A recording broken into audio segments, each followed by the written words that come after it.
விஸ்வநாதர் கோயிலை பற்றி பார்க்க போகிறோம்.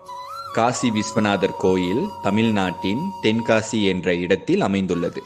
இது ஒரு பழைய மற்றும் வரலாற்று சிறப்புமிக்க ஒரு அழகிய கோயிலாகும்.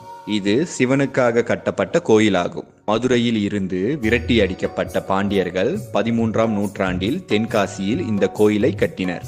இந்த கோயிலை கட்டிய பாண்டிய மன்னனின் பெயர் பராக்கிரம பாண்டியன் ஆகும். 1428ஆம் ஆண்டு தொடங்கி 1460ஆம் ஆண்டு வரையில் தென்காசி மற்றும் அதன் சுற்றுப்பகுதியை பாண்டிய மன்னனான பராக்கிரம பாண்டியன் ஆட்சி செய்து வந்தான். ஆனால் கோயில் கல்வெட்டு பராக்கிரம பாண்டியன் 1309ஆம் ஆண்டு ஆட்சி செய்துள்ளான் என குறிக்கிறது.